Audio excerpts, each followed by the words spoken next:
अस्सलाम वालेकुम नाज़रीन, मैं हूं मंसूर अली खान। आप देख रहे हैं हम देखेंगे। नाज़रीन, आज दो मुख्तलिफ अदालतों के अंदर बड़ी अहम समाअत हुई और दोनों का ताल्लुक इमरान खान साहब के तोशाखाना केस के साथ था। सबसे पहले सेशन कोर्ट के अंदर आज दोनों वकला को दलाइल देने का कहा गया था, लेकिन सिर्फ इलेक्शन कमीशन के वकील वहां पे मौजूद थे। उनसे कहा गया कि आप अपने दलाइल देना शुरू करें, जबकि ख्वाजा हारिस जो इमरान खान साहब के वकील हैं, आज वो इस्लामाबाद हाई कोर्ट में थे। इस्लामाबाद हाई कोर्ट में उनकी जाने की वजह यह थी क्योंकि तमाम तर जो अपीलें और दरख्वास्तें दायर की गई थी इस्लामाबाद हाई कोर्ट में, आज उनकी समाअत हुई। 3 बजे दोबारा समाअत का जब आगाज़ हुआ तो ख्वाजा हारिस साहब ने अपने दलाइल दिए कि उनका हक़ दिफा जो सेशन कोर्ट में रोक दिया गया था, आखिर उन्हें वो हक़ दिफा वापस दिया जाए। वो तमाम गवाह जिनकी लिस्ट उन्होंने सेशन कोर्ट में जमा करवाई थी, वो लिस्ट जो है उसके मुताबिक गवाहों को बुलाने की इजाज़त दी जाए। इस्लामाबाद हाई कोर्ट ने अपना फैसला महफूज कर लिया। तवक्को ये की जा रही है कि कल ये फैसला अनाउंस कर दिया जाएगा और इसके साथ साथ सेशन कोर्ट के अंदर भी कल सुबह 8:30 बजे समाअत दोबारा रख ली गई है। ये ज़हन में रखिएगा कि जज दिलावर हमायूं जो हैं वो परसों से छुट्टियों के ऊपर जाने वाले हैं, तो कल का आखिरी दिन है जिसके अंदर इस केस की समाअत उन्होंने मुकम्मल करनी है और हो सकता है कि वो अपना फैसला भी महफूज कर लें। इन तमाम चीज़ों के ऊपर हमारे चंद सवालात हैं जो मैं आपके सामने रखना चाहता हूँ। सबसे पहला सवाल, अब तक तोशाखाना केस जिस तरह चल, क्या ये कहा जा सकता है कि इमरान खान साहब को फेयर ट्रायल मिला है? सवाल नंबर 2, अब तक बार बार ये कहा गया कि इमरान खान साहब को जज साहब की जानिब से रिलीफ भी बहुत दफ़ा मिला है, लेकिन साथ ही साथ इसके बावजूद उनकी कानूनी टीम ये कहती है कि जिस रिलीफ की उन्हें उम्मीद थी, सेशन जज उनको वो रिलीफ नहीं दे सके। तीसरा सवाल, इस्लामाबाद हाई कोर्ट के अंदर इन तमाम अपीलों का फैसला अब महफूज कर लिया गया है, क्या इमरान खान साहब को इस्लामाबाद हाई कोर्ट से रिलीफ मिलेगा या नहीं?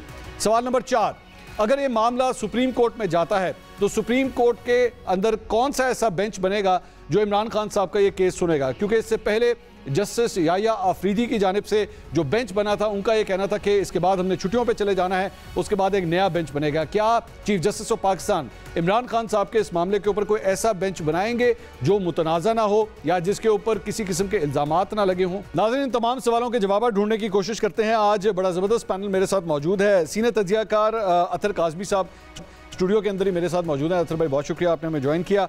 हमें सीनियर एंकर पर्सन और तज्ज़ियाकार मुनीफ फारूक साहब भी ज्वाइन कर रहे हैं, कानूनी पॉइंट ऑफ व्यू से हमारी रहनुमाई करेंगे कि इस केस के हवाले से, और साथ ही साथ सीनियर तज्ज़ियाकार और एंकर पर्सन नसरुल्लाह मलिक साहब भी हमारे साथ मौजूद है। मेरे ख्याल में सबसे पहले मुनीफ फारूक साहब को ही हम लोग तकलीफ देते हैं कि वो हमारी रहनुमाई फरमाए। मुनीफ साहब, इस केस को लेके, तोशाखाना केस को लेके पिछले 2-3 दिन से हम देख रहे हैं बड़ा जो है वो गर्मा गर्मी हो रही है कोर्ट रूम्स के अंदर भी, चाहे वो सेशन कोर्ट हो, इस्लामाबाद हाई कोर्ट हो, supreme court, all three levels of jurisdiction were involved in this case. आपकी अब तक जिस तरह ये केस चला है, आपकी क्या राय है? क्या हबड़ा दबड़ी के अंदर ये केस चला है या फेयर ट्रायल हुआ है या नहीं हुआ? खान साहब को जो हक मिलना चाहिए इंसाफ का, बिल्कुल उसी तरह सर्व हुआ है? How do you see the proceedings? बहुत शुक्रिया मंसूर साहब। देखिए, सबसे पहली बुनियादी बात यह है कि जब ये केस शुरू हुआ था, मतलब जब इलेक्शन कमीशन ने अपना एक फैसला दिया और केस फिर सेशन कोर्ट को भेज दिया, तो उस वक्त जो इलेक्शन कमीशन का जो कॉन्डक्ट था, मेरा ख्याल था कि वो बड़ा प्रीमेच्योर था। यानी उन्होंने 63(1)P के तहत इमरान खान साहब को नायली की एक टर्म के लिए, और वो मुझे बड़ा प्रीमेच्योर लगा। और मैंने उस वक्त भी अर्ज किया था, शायद आप ही के प्रोग्राम में भी अर्ज किया था कि मुझे वो जरा प्रीमेच्योर लग रहा है कि उसमें थोड़ा सा इतनी जल्दी ये करने की जरूरत नहीं थी। दूसरी बात आ जाती है कि फिर इमरान खान साहब का जो तोशाखाना के अंदर बेसिक जो प्रॉब्लम है, देखिए बेसिक प्रॉब्लम, हम बहुत टेक्निकल चीजों में नहीं जाते, वो 2 है। एक ये, वो तो सरफेस के ऊपर फ्लोट कर रहा है कि इमरान खान साहब की जो उन्होंने फर्निश करनी थी डिटेल्स तोहफों के हवाले से, उसमें डिस्क्रिपेंसी यानी प्रॉब्लम है। दूसरा एलिमेंट उसका ये है कि वो एलिमेंट आ जाता है कि बदयानती का या फ्रॉड का, कि आप घड़ियां खरीदें, घड़ियां लें, तोशाखाना से लें, उसके अंदर फिर आप उन्हें बेचने लग पड़े, चले बेचें, फिर आपने उनकी जो रसीदें दे रहे हैं या जो भी चीजें ला रहे हैं वो बड़ी फर्जी नौयत की हैं, उनमें प्रॉब्लम एग्जिस्ट करता है। फिर एक वो उमर फारूक ज़हूर साहब निकल आए बीच में से, आपको याद है, वो एक पूरी सागा बन गई। खैर उसका वो क्योंकि घड़ियों से मुताल्लिक थी तो उसके गिर्द चीज घूमती नहीं, but Toshakhana essentially miss declaration के हवाले, ये 2 मेन इश्यूज है। लेकिन जो इलेक्शन कमीशन ने एसेंशियली डील किया है वो ये कि इमरान खान साहब ने अपनी डिटेल्स फर्निश नहीं की। अब मामला आ जाता है सेशन अदालत के अंदर। देखिए, इमरान खान साहब के वकील जो इस पूरे मामले में है वो ख्वाजा हारिस साहब हैं, बड़े लायक वकील हैं और उन्होंने बड़ा एफिशिएंटली इमरान खान साहब की तरफ से जो अभी तक मामलात हैं वो टेक्निकल बुनियादों पे ही घूमते रहे हैं। पहले ये कि ये तो जुरिस्डिक्शन ही नहीं बनती, नंबर एक, ये तो पहले मजिस्ट्रेट को जाना चाहिए था। दूसरा क्या, यदि मजाज अथॉरिटी ने तो कंप्लेंट फाइल ही नहीं की, ये तो इलेक्शन कमीशन की जो मजाज अथॉरिटी होनी चाहिए वो तो थी नहीं, लिहाजा इस पर भी नहीं चल सकता। फिर उन्होंने कहा जी जुरिस्डिक्शन नहीं बनती, ये इस मामले के ऊपर नहीं चलते।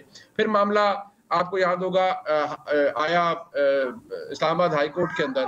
इस्लामाबाद हाई कोर्ट के अंदर काबिल समात होने पर इस पर काफी लेदे हुई, बहस हुई। फिर मामला इस्लामाबाद हाई कोर्ट ने रिमांड बैक किया टू द सेशन अदालत। फिर सेशन अदालत में फिर वो नहीं आए और उन्होंने कहा जी जज साहब का जो रवैया है ये बड़ा इसमें मुतकब्बिराना है और ये 3 दिन में उन्होंने अपना फैसला दे दिया।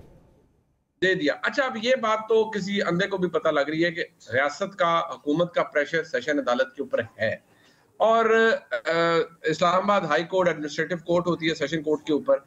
अब इन्होंने एक दरखास्त दी हुई थी जो कि अब 3 दरखास्तें हैं इस वक्त इस्लामाबाद हाई कोर्ट पे जिस पे फैसला है। एक तो ये काबिल समात होने या ना होने, दूसरा ये है कि जज साहब के ऊपर हमें अदम एतमाद है तो हमारा केस चेंज कर दे। अब ये जो मामला है ना केस तब्दील करने वाला, इसके अंदर ये अब ये खालिस्तन कानूनी बात है कि ये ज़ाब्ता फौजदारी में लिखा हुआ है। अक्सर अगर आप सेक्शन 526 को पढ़े कि जब कोई भी एक्यूज या कोर्ट खुद नोटिस ले ले, यानी हाई कोर्ट ले ले किसी सेशन अदालत का, या एक्यूज खुद कह ले कि नहीं मुझे यहाँ से इंसाफ की तवक्को नहीं है तो मेरी दरखास्त है आपके आगे कि मेरा केस ट्रांसफर कर दें किसी और जज को।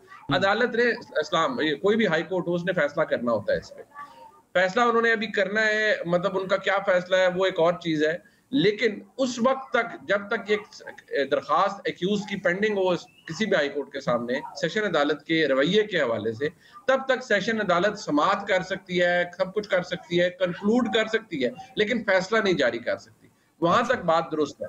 लेकिन मैं इतनी बात जरूर कहूंगा कि इमरान खान साहब को यह पता है कि भाई मेरा दिफा कमजोर है, और ये हर एक को पता है, ये खुद ख्वाजा आरिफ साहब को भी पता है। अच्छा। उन्होंने बड़ी खूबसूरती से खुद इनको डिलिंग टैक्टिक्स इस्तेमाल किए हैं, और जो एक सीनियर वकील, एक अच्छा होशियार वकील किसी भी कानूनी मामले के अंदर करता है वो उन्होंने अब तक किया है। और फिर साथ उन्होंने सुप्रीम कोर्ट को इन्वॉल्व करा लिया है। सुप्रीम कोर्ट से उन्होंने दोनों दफा रिलीफ नहीं मिला, क्योंकि ये एक सेटल प्रिंसिपल है कि जो मामला निजी अदालतों में चल रहे हों और पेंडिंग हो, कोई दरखास्त पेंडिंग हो, अदालत बड़ा कंजर्वेटिव व्यू लेती है और नहीं इंटरफेयर करती। और यही हुआ दोनों दफा। याया अफरीदी साहब ने यही फरमाया कि हम इसको रोक नहीं सकते ट्रायल को, लिहाजा ये मामला अभी तक आपको पता है लटका हुआ है। लेकिन जिस स्पीड से समाअत कंक्लूड हुई है ना ट्रायल कोर्ट के अंदर, उसके अंदर मुझे फेयर प्ले के ऊपर डाउट है। हुकूमत के हमारे जो दोस्त होते हैं वो बड़ा इस पे कहते हैं नहीं जी पहले कौन से प्लेयर। सर अब ना मुझे ये जो अब आपने आखिरी सेंटेंस कहा है ना, मुझे इस पे जरा सवाल करने दें। अब मलिक साहब, सर अगर फेयर ट्रायल नहीं हो रहा तो क्या फिर तारीख उसी तरह ही दोहराई जा रही है जिस तरह नवाज शरीफ साहब के हवाले से कहा जा रहा था कि जनाब उनको फेयर ट्रायल नहीं मिला, सब कुछ जो है वो फिक्स था। चले मैं लफ्ज कर लेता हूँ लफ्ज इस्तेमाल कि फिक्स था, तो क्या ये एक और फिक्स मैच इसी तरह ही खेला जा रहा है सर?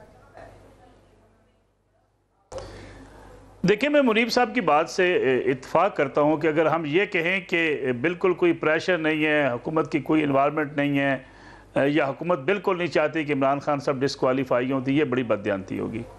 हुकूमत की शुरू से कोशिश है कि इमरान खान साहब सियासत से भी बाहर हों, डिस्क्वालीफाई भी हों, और ये हुकूमत ने उस वक्त से अपना एक बयानिया पकड़ा हुआ है। आपको याद होगा जब मियाँ नवाज शरीफ को निकाला गया, ये जो बात की जाती रही कि हमें सियासत से निकाला गया, हमें जो है इस मुल्क के अंदर सियासत नहीं करने देगी, ये पीपल्स पार्टी और PMLN का मौक़िफ़ रहा है हमेशा से। खान साहब आज जो है उसी डगर पे पहुंचे हुए हैं। इमरान खान साहब का असल मसला ये है कि इमरान खान साहब के पास 2 चीज़ें, एक कानूनी तरीक़ाकार था उनके पास, दूसरा उनके पास सियासी बयानिया था। सियासी बयानिए में वो इमरान खान साहब इन दोनों जमातों को पीछे छोड़ गए।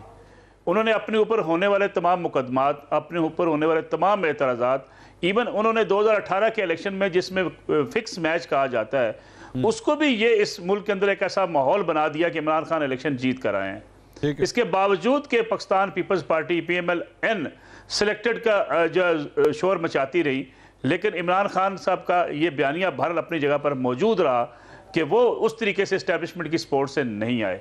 इसी तरीके से अपने मुकदमात के हवाले से जो मुनीर साहब बात कर रहे हैं, देखिए टेक्निकली अगर देखा जाए तो इमरान खान साहब ने कि अपने इवन बनी गाला की जो घर की ख़रीदारी है उस पर बदलते हुए जो बयानात थे सोशल मीडिया से या आपके मीडिया से वो पीछे चले गए, लेकिन मरियम नवाज के या मियां नवाज शरीफ के या हसन नवाज के जो बयानात थे वो आगे आगे ज़्यादा डिस्कस हुए, ज़्यादा उनके ऊपर तनकीद हुई। फिर आप जिस इलाके से मुनीब साहब बिलोंग करते हैं उस केस को भी मुनीब साहब बखूबी जानते हैं। सरदार गुलाम अब्बास का केस है, चकवाल से वो उनके नामजदगी की जो पेपर है वो मुस्तरद हुए, वो डिस्क्वालीफाई हुए।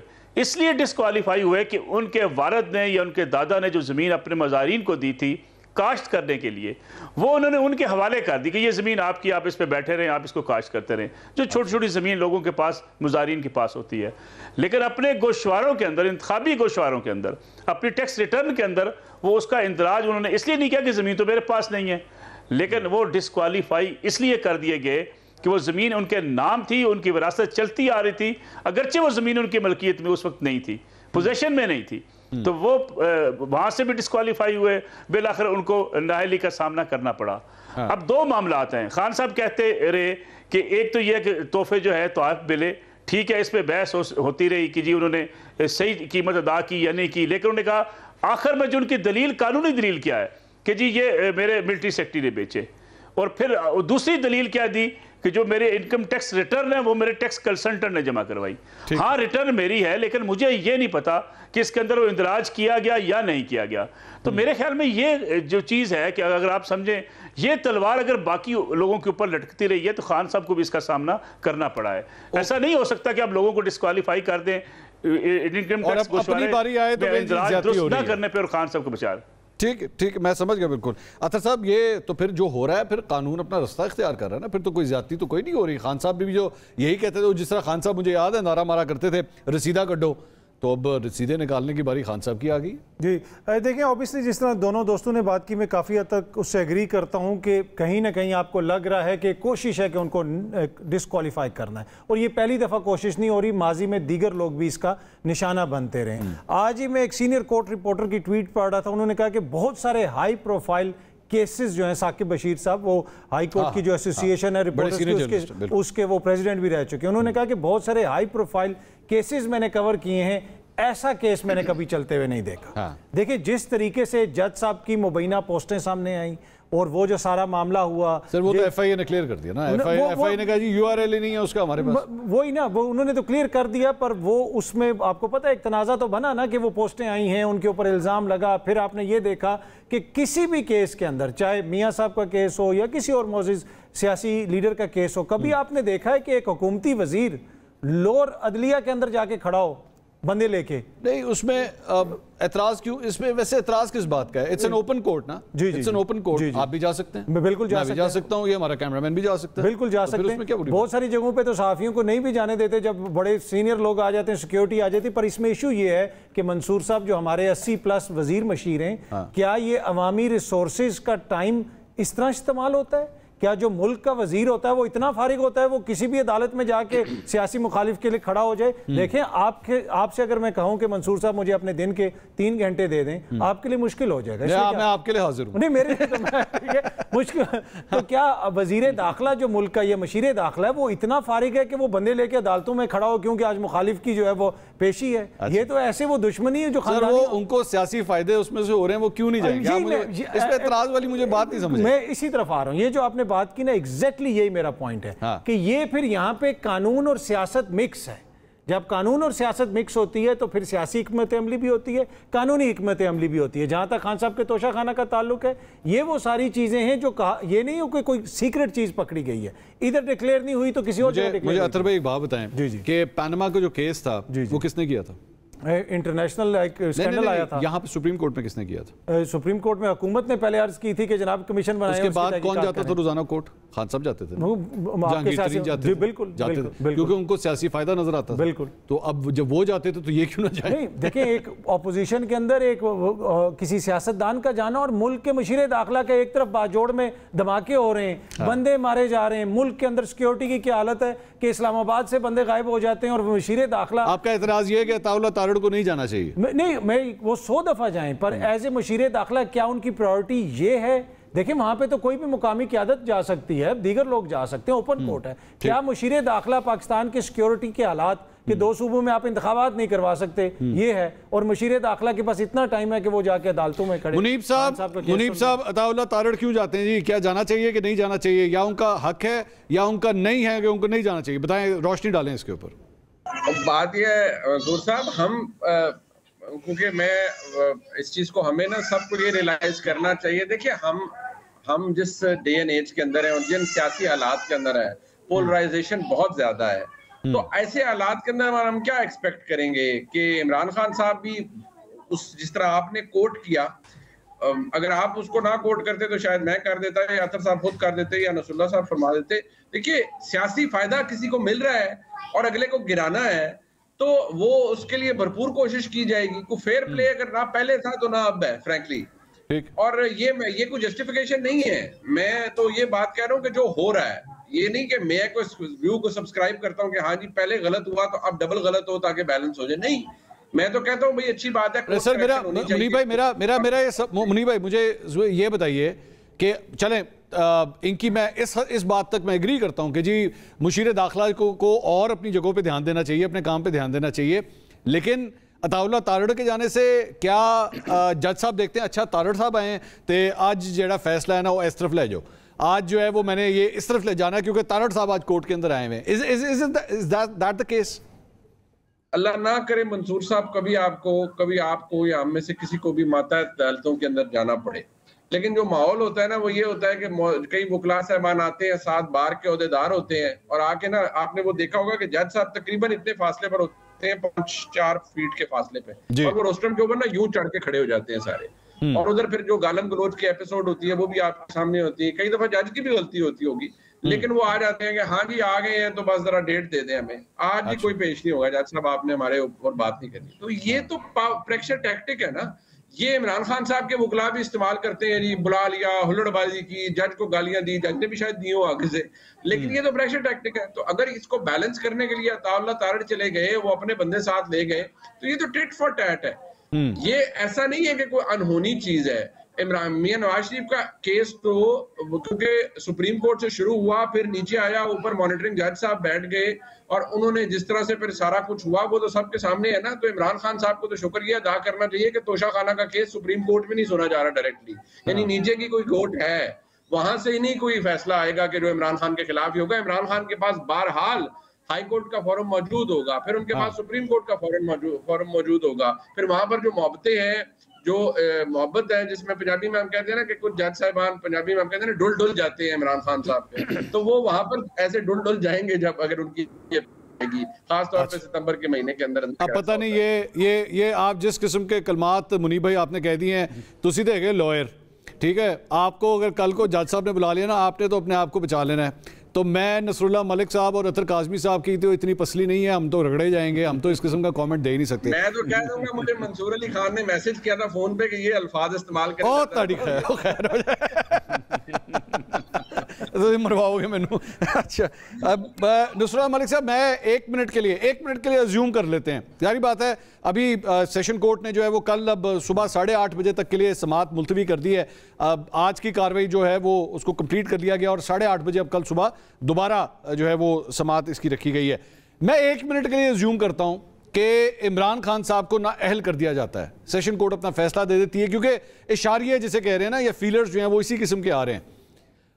पाकिस्तान तहरीक इंसाफ का जो सपोर्टर वोटर है या आम पब्लिक, पाकिस्तान की आम पब्लिक है, वो इस ट्रायल की प्रोसीडिंग जिस तरह हुई है उसको देखते हुए कही कि अच्छा अदालत ने कहा है, अब हम भी इमरान खान को यही समझते हैं। क्या ऐसा ही होगा आपके ख्याल में? मेरे ख्याल में ऐसा हो या ना हो, इससे कोई फ़र्क नहीं पड़ता। अगर वो डिस्क्वालीफाई हो गए तो सियासत उनके लिए मुश्किल हो जाएगी। मियां नवाज शरीफ का फैसला आया था, PML ये समझती थी कि उनके साथ बड़ी ज़्यादती हुई है, बड़ा पॉपुलर वोट था मियां नवाज शरीफ के साथ, लेकिन मियां नवाज शरीफ को सियासत से आउट होना पड़ा था। ये हमारी बदकिस्मती रही है। अगर ये कुछ समझता है कि इमरान खान साहब डिस्क्वालीफाई हो गए, सियासत से आउट हो गए और PTI और उनकी पॉपुलैरिटी ऐसे ही मौजूद रहेगी, मेरे ख्याल में उससे फिर पाकिस्तानी सियासत का इदराक नहीं है। दूसरी बात, मैं जो अभी एक जुमला अगर उसमें कह दूँ कि पाकिस्तान तहरीक इंसाफ ये समझती है कि जब उसके मामलात हों तो बरतानिया जैसा कानून हो, अमेरिका जैसी जो अदालतें हों, और वो लॉ एंड ऑर्डर की सिचुएशन उन ममालिक जैसी हो, वेस्ट जैसी। लेकिन जब दूसरों के मामलात हों तो पाकिस्तान जैसे हम हालात होने चाहिए। भाई अगर बशीर दाखिला चले गए, ठीक है, आइडियली नहीं जाना चाहिए, लेकिन क्या इस मुल्क के अंदर नहीं हुआ कि पूरे सूबे की हुकूमत तमाम अपने एसपीज को लेके, डीआईजीज को लेके, अपने वुज़रा को लेके इस्लामाबाद के ऊपर चढ़ दौड़ी? यानी आप कौन रोकने वाले? जिस सूबे का काम, पुलिस का काम लॉ एंड ऑर्डर को मेंटेन करना होता है, वो पुलिस वुज़रा के साथ मिलकर इस्लामाबाद पर हमला करने आ रही थी। यानी ये भी इस मुल्क की तारीख में हुआ है। असल में मसला ये है कि हम सियासत के अंदर जो है अपने लिए कुछ चाहते हैं, दूसरों के लिए कुछ चाहते हैं। इमरान खान साहब का कसूर ये है, सियासी मुखालफत होती रही इस मुल्क के अंदर, लेकिन उन्होंने ये सोचा कि मैंने 2 सियासी जमातों को या 2 घरानों को या 2 बड़ी पार्टियों को इस मुल्क से, सियासत से निकालना है और मैंने अकेले मैदान में रहना है। ये सबसे बड़ी गलती थी इमरान खान साहब की। अगर वो ये गलती ना करते तो आज इस मोड़ पर इमरान खान साहब ना खड़े होते। मलिक साहब एक सवाल की इजाजत दीजिए। मलिक साहब एक सवाल की इजाजत दीजिए कि जब एक सियासतदान की बारी आती है, जब एक किसी सियासी जमात के सरबराह की बारी आती है, तो इंसाफ का जो हुसूल है, इंसाफ का जो तरीक़ाकार है, वो हर कदम बड़ा फूक फूक के आपको लेना पड़ता है, ध्यान रखना पड़ता है कि कोई ऐसी गलती ना हो जाए। मिसाल के तौर पे जिस तरह फेसबुक पोस्टों का मामला आया, जिस तरह इस केस के अंदर ये कहा गया कि जनाब छुट्टियां हो चुकी हैं, लेकिन छुट्टियों के अंदर भी केस सुना जा रहा है, जिसमें इस तरह कहा गया, जिस तरह हक दिफा जो है उसको सेशन कोर्ट के अंदर जो है वो रोक दिया गया कि नहीं जनाब आप अपने गवाह जो है वो पेश नहीं कर सकते। तो क्या ये गलतियां नहीं हो रही जो इसके ऊपर जो है एक्चुअली लोगों के दिल में एक सॉफ्ट कॉर्नर डेवलप होगा कि नहीं यार खान के साथ ज्यादती हो रही है, ये तरीका नहीं है, इस तरह नहीं हो सकता, ये इंसाफ नहीं है? नहीं, ये गलतियां को पहली बार नहीं हुई। मैं कहता हूं, मैं समझता हूं इस बात को, ये नहीं होनी चाहिए, लेकिन ये क्या पहली बार हुई है? और क्या इन गलतियों के साथ जिसका जिक्र मुनीब साहब कर रहे थे, क्या कहीं हमदर्दी के जज्बात नहीं पाए जाते? क्या ऐसे उठा के सारे केसेस खत्म नहीं किए जाते? क्या जमानतें फौरी तौर पर नहीं ली जाती? इसलिए मसला ये हमारे अदालती निज़ाम के ऊपर भी एक बड़ा सवाल है कि हमारी अदालती निज़ाम को पूरा उसकी रिफॉर्म्स होने की ज़रूरत थी, जो किसी हुकूमत ने नहीं की। अब देखें ना, आप मुख्तलिफ बेंच जो है वो मुख्तलिफ जो एडवोकेट्स है, सीनियर एडवोकेट्स, उनकी तरफ से आता है कि ये उनके ग्रुप का एक जो जज साहब बन जाएंगे। जब आप मुल्क के अंदर जो ख़ास तौर पे यानी मुनसब के फैसले पे बैठने वाले लोग जो जिनका काम है इंसाफ करना, वहाँ पे भी पिक एंड चूज़ की पॉलिसी रही इस मुल्क के अंदर 75 सालों में, तो फिर आप क्या तोको कर सकते हैं? इसमें कोई शक नहीं कि पीपल्स पार्टी ने भी इस्तेमाल किए होंगे अदालती फैसलों के लिए, PMLN ने भी इस्तेमाल किया होगा, इमरान खान साहब ने भी इस्तेमाल किए हैं। ये जो मोहब्बतें रही हैं और सियासी एफिलिएशन रही है, उसकी वजह से सवालात हर सियासी जमात ने उठाए हैं कि हमारे साथ ज्यादती हुई है। उनके हक में फैसला आएगा, वो कहेंगे हमें बड़ा फायदा पहुंचा है। लेकिन इससे निकलने के लिए एक बड़ा अदालती रिफॉर्म्स की जरूरत थी, जो दावे किए गए लेकिन कभी नहीं किए गए। मैं इजाजत दीजिएगा अतर साहब, लेकिन यहाँ पे जब इस पूरे प्रोसेस के ऊपर सवाल उठाया जाता है कि जी जिस तरह मैंने भी बताया छुट्टियों के अंदर केस सुना जा रहा है, फेसबुक पोस्टों का इशू और गवाहों की आने की इजाज़त नहीं दी गई सेशन कोर्ट की जानिब से, लेकिन क्या फिर उसके बाद नवाज शरीफ साहब, मरीम नवाज साहिबा, मुस्लिम लीग नून के दीगर रहनुमा, उनके साथ या उनके केसेस जिस तरह सुने गए, क्या उस पर नहीं उंगली उठानी चाहिए कि हाँ माजी के अंदर इनके साथ भी ज्यादती हुई?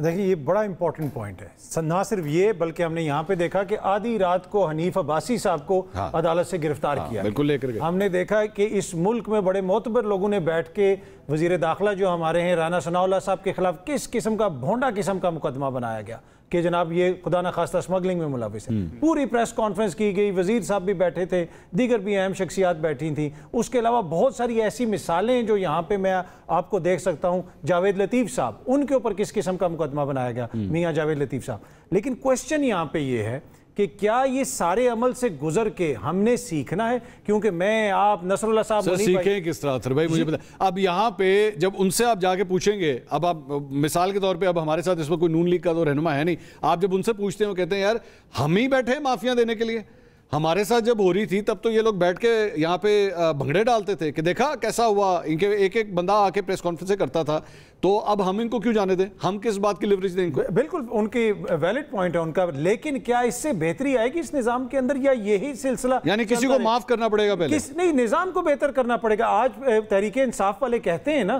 कि जी पंजाब की पुलिस बड़ा जुल्म कर रही है, जनाब IG साहब ये कर रहे हैं, खुदा न खास्ता ये हो रहा है, उसमें रिफॉर्म्स करने के लिए आपने क्या किया? उस्मान बुजदार साहब को लगाई रखा। अब उसको निकाल कर नोटिफिकेशन कर दिए, तो अपना किरदार देखना पड़ेगा। अब तहरीक इंसाफ जब भी दोबारा इक़्तिदार में आती है, अगर उन्होंने यही रविश अपनाई जो अभी हमारे ये दोस्त अपनाए हुए हैं, जो 2-3 दफा इन सारी चीजों के लिए मुझे ब्रेक का कहा जा रहा है, लेकिन नाज़रीन इन सारी चीजों के लिए ना सबसे पहले ये है कि आपको इकट्ठे बैठना पड़ेगा। जिस तरह मेरे साथ अतर भाई इस वक्त स्टूडियो में बैठे हुए हैं, इस तरह लोगों को, इन तमाम सियासी रहनुमाओं को इकट्ठे बैठना पड़ेगा। लेकिन मेरे कप्तान ने आज सुबह BBC को एक इंटरव्यू दिया, उनसे सवाल किया गया कि क्या आप नवाज शरीफ के साथ बैठने के लिए तैयार हैं। उन्होंने कहा कोई चक्कर नहीं है, बिल्कुल ऐसा सोचिएगा भी नहीं। मजीद बात करते हैं ब्रेक के बाद, हमारे साथ रहिएगा।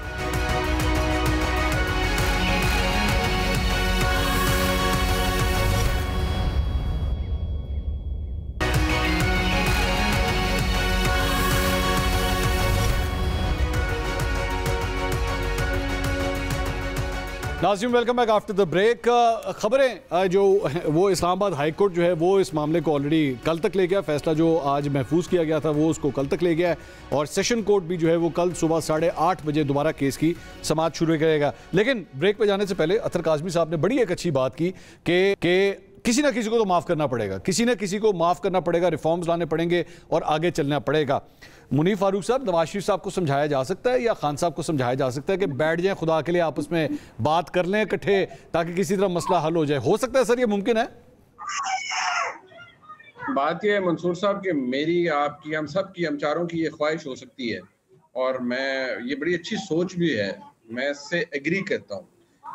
ये, इसको हम एक बड़ा फैंसी सा नाम देते हैं कोर्स करेक्शन का, और ये डिबेट मेरी अक्सर, आपकी, मेरी खलवत में जलवत में PTI के लोग, मुस्लिम लीग नून के लोग, पीपल्स पार्टी के लोग, इनसे होती है कि यार जरा प्रोग्रेसिव हो जाएं, थोड़ा आगे फॉरवर्ड लुकिंग हो, छोड़े पुराने मामलात को। मसला ये है कि इतना ज्यादा बिटर डिवीजन हो चुकी है और इतनी ज्यादा नफरत जोर पकड़ चुकी है इन जमातों के अंदर कि ये बैठना तो दरकिनार, एक दूसरे का नाम लेना पसंद नहीं करते, और ये कहते हैं कि भाई ये आप सबक हमें मत पढ़ाएं, जो भी बात ब्रेक से पहले आप भी कर रहे थे। वो कहते हैं कि भाई कोर्स करेक्शन करनी है तो जो आप जैसे दानिश्वर बने फिर रहे हैं, आप लोगों को हम ही याद आ रहे हैं कोर्स करेक्शन के लिए। पहले तो जिस चक्कर में हम फंसे हैं, अगला भी फंसे ना, जो बेनिफिशियरी था उस सारे फसाद का, वो भी फंसे, उसको भी लग पता जाए, वो भी उसी चीज से गुजरे, फिर उसको एहसास होगा कि गलत क्या हुआ। इमरान खान साहब को हुआ ना, भाई मैं प्राइम मिनिस्टर था, मेरे पास इख्तियार कोई नहीं था, भाई मेरा तो ये हो गया, ये कैसे सबाब मेरे नीचे होना चाहिए था, ये मेरे ऊपर कैसे हो गया। तो जब नवाज शरीफ साहब ने एक जमाने में कहा कि भाई मुल्क के अंदर, जो बाद में FATF ने हमारी नाक से लकीरें निकलवाई, FATF के अंदर जो हुआ वो हम सब दोस्तों को पता है, उन्होंने वही किया जो डॉन लीग के अंदर था। सारों ने कहा नवाज शरीफ तो है ही बड़ा जी गद्दार है जी, और ये हो गया, और मरियम नवाज शरीफ ने ये कर दिया। दुनिया ने आपको, वो पंजाबी में कहते हैं ना कि आपको आपकी असलियत दिखाई कि भाई आप ये है, ये आप करेंगे तो फिर हम आपके साथ मामला दुरुस्त करेंगे, तब आपके एज अ स्टेट हम आपको सीरियसली लेना शायद शुरू करें।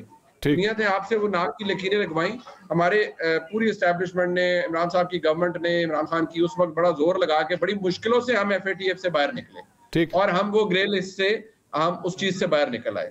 दुनिया में ब्लैक लिस्ट करने के चक्करों में थी।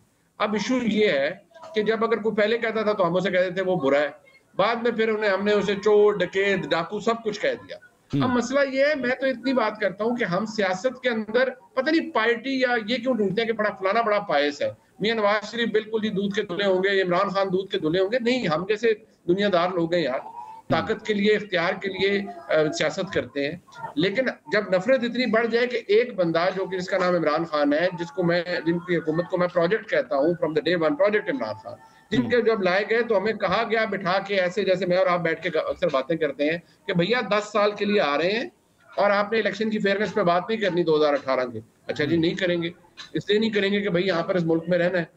फिर 1 साल बाद गुजरते हैं, ओ यार ये बड़े नालायक है, बस आपने इनके ऊपर हवाले से जो मर्जी तनकीद करें, फेयर जो बनती है, हमारे ऊपर बात नहीं आती। अच्छा जी ठीक है, फिर एक दिन वन फाइन डे पता लगता है कि ये प्रोजेक्ट ही वाइंड अप हो गया है क्योंकि वायबल प्रोजेक्ट नहीं रहा।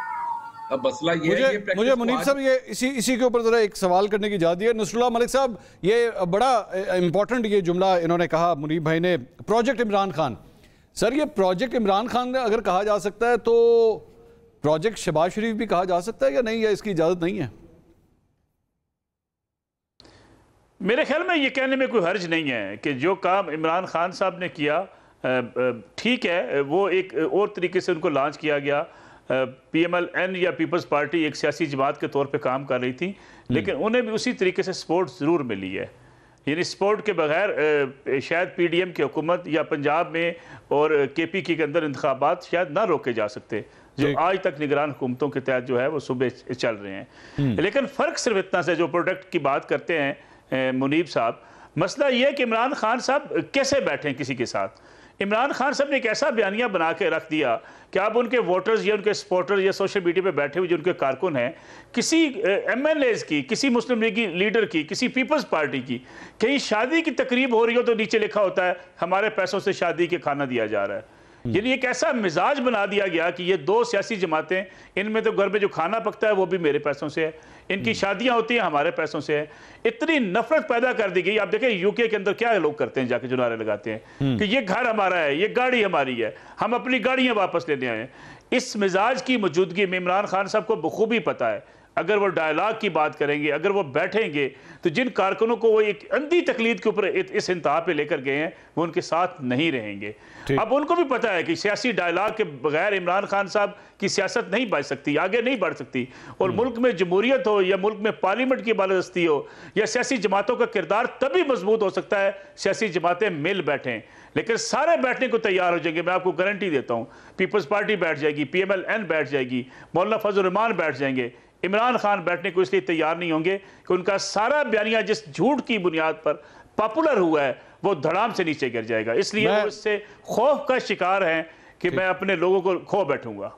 मैं बड़ी ये इंपॉर्टेंट बात की है, तो अतर साहब के सामने मैं सवाल रखता हुआ जा रहा हूँ, मुझे ब्रेक के ऊपर जाना है, और वो यही सवाल है कि अगर खान साहब इस पोजीशन तक आ चुके हैं, इतनी स्ट्रेंथ के ऊपर आ चुके हैं, तो क्या बेहतर नहीं है, अब मुख्तलिफ सबक सीखता है ज़िंदगी के अंदर, जब ठोकर खाता है उससे सबक सीखता है, क्या खान साहब अब सबक सीख सकते हैं या नहीं कि मुझे अपने बयानिए के अंदर एक लचक लाने की ज़रूरत है पाकिस्तान के लिए, पाकिस्तान के माशरे के लिए, पाकिस्तान के अवाम के लिए। जानते हैं एक ब्रेक के बाद, हमारे साथ रहिए।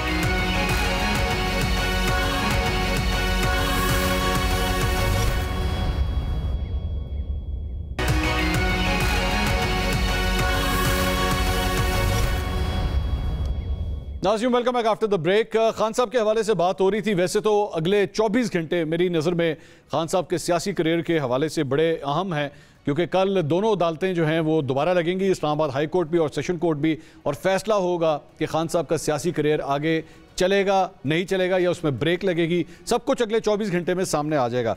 अतर साहब, लेकिन जहाँ पर टाइम देने की बात हो रही है, अभी थोड़ी देर पहले नसरुल्लाह मलिक साहब ने जो जिक्र किया, खान साहब ने जिस किस्म की पोलराइज्ड सोसाइटी बना दी है, खान साहब के साथ उसके बाद जो कुछ हुआ है, कुछ सीखा है? आपके ख्याल में सीखेंगे? क्या अपने अंदर कोई तब्दीली लेकर आएंगे? देखिए, बहुत सारी चीज़ों से ऑब्वियसली वो गुजर रहे हैं, पता तो तभी चलेगा कि जब वो दोबारा इक़्तिदार में आएंगे उससे उन्होंने क्या सीखा। आप मिले उनसे? मैं उनसे आखिरी दफ़ा तो 2-3 महीने हो चुके हैं। उस वक्त काफ़ी उनमें तब्दीली आई है, काफ़ी तब्दीली आई है। और उनके जो टीम के लोग थे, वो आपको पता है कि ये लोग तो किसी का जो है फ़ोन नहीं सुनते थे उस ज़माने में। आपका फ़ोन हमेशा सुनते? नहीं, मेरा आपका फ़ोन हमेशा, ये ना, ये जाती नहीं करनी, ऑन एयर ये वाली जाती नहीं करनी। ऑन एयर से बता रहा हूँ आपको कि मैं खान साहब के दौरे हुकूमत में एक दफ़ा हम सिर्फ प्राइम मिनिस्टर हाउस गए, और वो भी तब जब हुकूमत जाने वाली थी, और वो साइफर उन्होंने दिखाना था, पर वो भी नहीं दिखाया उन्होंने। ठीक है, पर वो तो एक अलग बहस है। देखिए, इसमें इशू ये कि ये जो साथ बैठने वाली बात, भाई को पहले ही उन्होंने बुला लेना था, बल्कि खुसूसी मुआविन बना लेना था। अच्छा, वैसे ये जो अभी थोड़ी देर पहले अथर भाई ने कहा ना, वो साइफर भी नहीं दिखाया उन्होंने, ये इजाफी था इस सारी चीज में, ये बड़ी ज्यादती की हमारे साथ इन्होंने। अच्छा, अब इसमें इशू देखिए, इशू क्या है कि जो साथ बैठने वाली बात है ना, इसमें मेरा थोड़ा सा इख्तिलाफ है। क्या हम किसी इर्तकाई अमल से गुजरे, हमें क्यों साथ बैठना है? मैं तो साथ बैठने की पूरी इस मंतक के खिलाफ हूं। अच्छा, हमने स्टिक करना है आइन और कानून। साथ बेशक ना बैठे, आप वहां बैठे, मैं यहां बैठूं, पर एक हमने जाब्ते के तहत चलना है, उस जाब्ते पे आप अमल करें। आप आइन और कानून के मुताबिक चलें। क्या साथ बैठने से आइन जो है वो मजबूत होगा? नहीं, आइन तब मजबूत होगा जब उसके नहीं, तो वो जो खान साहब जब जनरल बाजवा से 2 दफा ऐवान सदर में मिले थे, तो आइन और कानून के तहत मिले थे। यही तो मैं अर्ज कर रहा हूं ना। जब कोई और मौजूद शख्सियत, जिस तरह कहा जाता है कि डिग्गी में बैठ के कहीं गई थी, तो क्या उस वक्त आइन साथ उन्होंने डिग्गी में रखा हुआ था? ये बातें तो नहीं है। यही तो मैं अर्ज कर रहा हूं कि साथ बैठने से मसाइल हल नहीं होंगे। मसाइल आइन और कानून पे अमल दरामद से होंगे। जब तक आप आइन के ऊपर अमल दरामद नहीं करेंगे, आप सारा दिन साथ बैठे रहे। अगर अपनी खान साहब ने अपने केस केसेस के लिए या किसी और दोस्त ने अपनी मुबैना करप्शन के लिए साथ बैठना और इकट्ठा होना है, उसका मुझे और आपको तो बेसिकली खान साहब वो जब अपनी तकरीरों के अंदर ये कहते हैं कि मैं आर्मी चीफ से मिलना चाह रहा हूं, वो मेरी बात सुने, एनआरओ मांग रहे होते हैं? आई डोंट नो, ये तो वो खुद ही जाके मांगे। आपकी क्या राय है? मेरे ख्याल में खान साहब को आइन के ऊपर स्टिक करना चाहिए, जो भी मैं पहले भी अर्ज किया कि ये मुनीफ फारूक साहब पता नहीं क्यों हंस रहे हैं, मैं जानना। मुनीफ फारूक साहब क्यों हंस रहे हैं आप? ये इन्होंने ही उनको मशवरा दिया, ये बताएं क्यों हंस रहे हैं? खान साहब ने एस्टैब्लिशमेंट से दही वाले की प्लेट मांगनी है साहब, और उन्होंने की मांगना है? वो जो बाकी मांगते रहे हैं वही उन्होंने मांगना है कि भाई हालात ठीक करें, मेरे साथ बात करें। मैं तो आपके साथ बड़ा हमारा आपस में मोहब्बत थी। इसमें मैं काश मैं लंबी गुफ्तगू कर सकता, लेकिन मुनीब भाई के पीछे ना बच्चों ने भी जाना है और हमने उनको बड़ा जोर से रोक के रखा हुआ है। मुनीब भाई आपका भी बहुत शुक्रिया, अपने बच्चों को भी प्यार दीजिएगा, पूरे प्रोग्राम में हमारे साथ रहे, उनका बहुत बहुत शुक्रिया। रसूलुल्लाह मलिक साहब आपका भी बहुत शुक्रिया। अतर भाई थैंक यू सो मच। नाज़रीन, अगले 24 घंटे पाकिस्तान की सियासत के हवाले से, इमरान खान साहब की सियासत के हवाले से बहुत आम है, क्योंकि आखिरी लाइफलाइन मुझे फिलहाल ये लग रहा है। सुप्रीम कोर्ट में कल इस केस की समाअत दोबारा होगी। देखते हैं खान साहब की किस्मत का फैसला क्या होता है। इंशाल्लाह अगले हफ्ते आपसे दोबारा मुलाकात होगी। अल्लाह हाफ़िज़।